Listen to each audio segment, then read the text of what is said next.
Setelah hasil Indonesia melawan panitia AFC kemarin, banyak dari kalian yang bertanya, Bang, gimana bang? Kira-kira timnas kita bisa nggak bang lolos lewat round 3 ini bang? Kalau misal round 4 kayak gimana bang? Round 4 bang, lawannya siapa bang? Daripada gue jawabin atu-atu nih, mari kita bahas.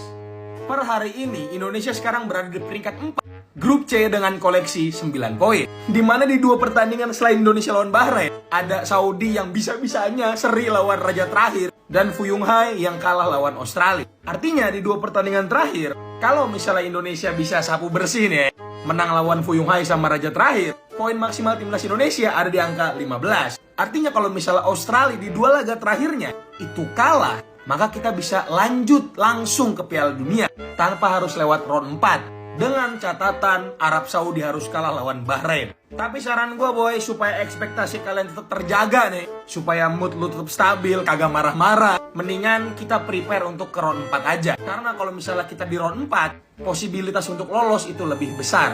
Tapi di round 4 calon lawan kita itu didominasi sama negara-negara dari Timur Tengah, kayak ada Oman, Qatar, Irak, dan lain-lain. Gue akan bahas itu lebih dalam seandainya kalau emang kita lolos lewat round 4. Kita nggak tahu ya keajaiban apa yang akan menghampiri timnas kita nanti. Makanya saran gue sekarang kita fokus dukung timnas kita di sisa 2 laga. Jepang itu udah pasti juara grup. Apakah kita bisa curi poin lawan Jepang? Menurut gue bisa-bisa aja. Tapi tetap nih boy, walaupun Jepang nurunin lapis-lapisnya nih, selapis-lapisnya Jepang tetap Minamino, Reo Hatate, dan lain-lain. Tapi tenang aja boy ya, Indonesia nih kedatangan striker baru. Namanya adalah Toel Romeni. Menurut kalian boy, terkait dengan peluang timnas Indonesia di sisa pertandingan ini, kalian optimis kita bisa ke Piala Dunia boy? Tulis di bawah ya.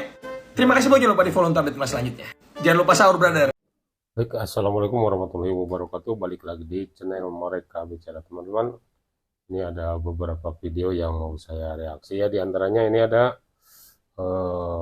ajakan teman-temannya Rizky Ridho di tim nasional, di timnas ya. Di antaranya ada Tom Hack, ada Bang Ijes dan yang lain-lain yang mengajak ke Rizky Ridho untuk bermain di luar teman-teman, di Eropa ya terutama.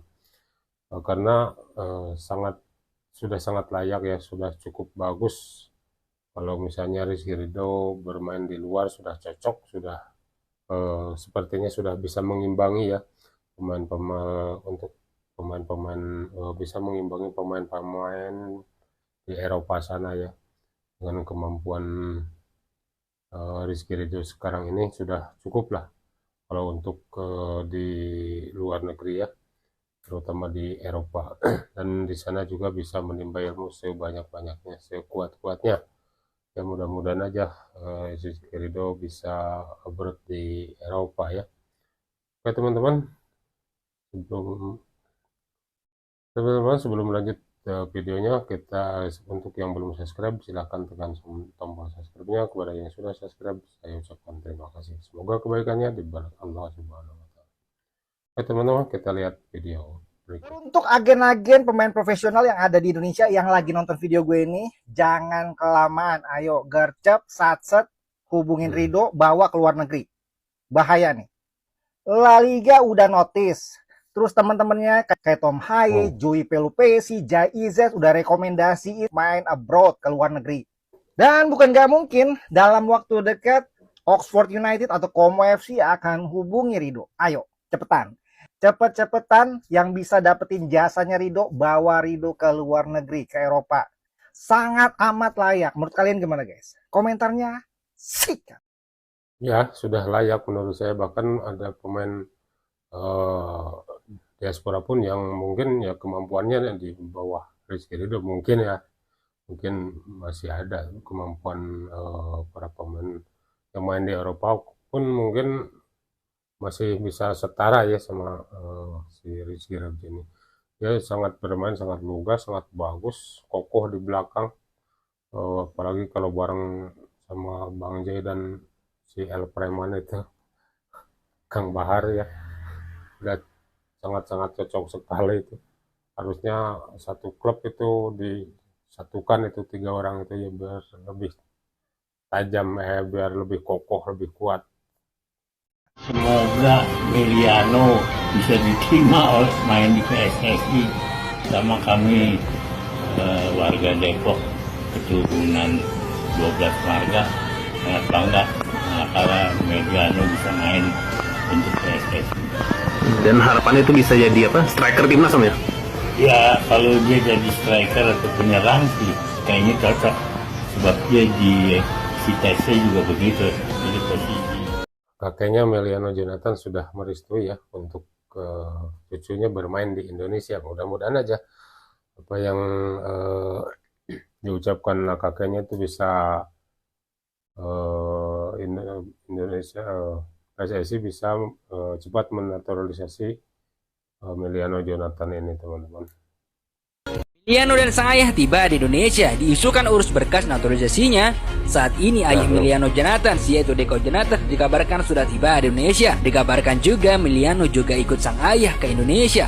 Isu yang beredar mereka berdua datang ke Indonesia guna mengurus dokumen naturalisasinya. Ya, saat ini memang dikabarkan kuat Meliano akan gabung timnas Indonesia. Setidaknya pada bulan Juni mendatang dia baru bisa membela timnas Indonesia. Pemain sayap FC Utrecht itu akan jadi tambahan amunisi lini depan timnas Indonesia.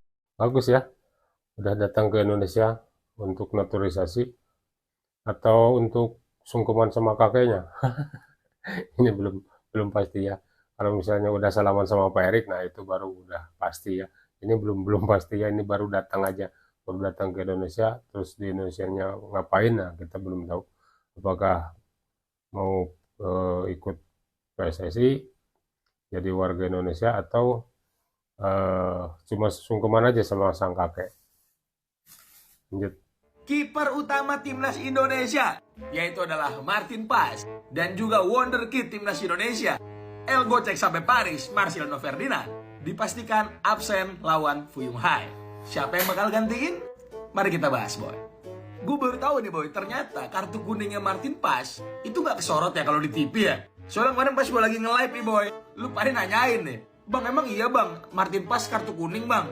Ya mungkin lagi ada replay atau highlight apa waktu itu ya. Cuma jelas di sini udah dikonfirmasi ya, boy. Kalau misalnya Martin Paes itu kena akumulasi kartu dan gak bisa main lawan Fuyung Hai. Kalau buat Marceng, boy, menurut gue yang bakal gantiin itu ada dua kemungkinannya. Antara El nggak masuk skema Sintayong, Eleno Renders, atau dipanggil lagi nanti Yakob Sayuri untuk isi posisi winger kanan. Tapi gue gak mau terlalu bahas doi, boy. Karena dengan kartu kuningnya Martin Paes, harusnya hampir dipastikan harusnya ya, kalau nggak tiba-tiba bertingkah nih El Bintang Laut nih, yang akan menjadi kiper di laga lawan Fuyung Hai, itu adalah El menanggung omongan bapaknya, Emil Audero Mulyadi. Akhirnya ya, sebagai Juventini melihat debut dari El menanggung omongan bapaknya, gue sebenarnya udah gak sabar, boy, untuk menantikan ini ya. Dan gue ingetin sama kalian, boy, Emil itu tidak pernah bersalah atas kata-kata bapaknya, oke? Kalian yang mau marah-marah, marah-marah sama bapaknya, jangan sama Emilnya. Dan sekarang yang perlu kita harapkan dan kita doakan, boy, semoga Emil nggak cedera sampai bulan Juni nanti. Karena kalau misalnya Emil cedera, berarti nanti nggak ada kiper diaspora yang bakal jaga gawang kita. Dan gue sangat berharap ke kalian, boy, dukungan kita kepada Emil nanti pas Emil main itu harus sama kayak dukungan kita kepada Martin Paes pas Martin Paes main. Karena gue sempat baca tuh ada salah satu orang yang bilang kalau misalnya Emil di Serie A aja nggak kepake gitu, dan sekarang mainnya di Serie B. Coba-coba itu kira-kira orangnya siapa tuh? Gue kagak mau nyebut namanya soalnya CV gue lagi bagus sih, CV gue ya. Menurut kalian gimana terkait dengan Emil Audero, si El menanggung omongan bapaknya yang bakal debut lawan Fuyung Hai? Tulis di bawah ya. Terima kasih banyak loh pada follow dan terus lagi. Bye. Ya kalau Martin Paes kena akumulasi kartu berarti cuma ada dua penjaga gawang yang standby, yang siap untuk menjaga gawang timnas Indonesia, yaitu yang satu Emil, satunya Hernando Ari ya. Ya itu tergantung pelatih siapa yang lebih siap, mana yang lebih performnya lebih baik, itu yang pasti yang dipakai oleh Patrick Kluivert ya. Oke teman-teman, itu aja video dari saya. Terima kasih sudah menonton. Dimanapun Anda berada, jangan lupa di like, komen, dan subscribe. Terima kasih. Assalamualaikum warahmatullahi wabarakatuh.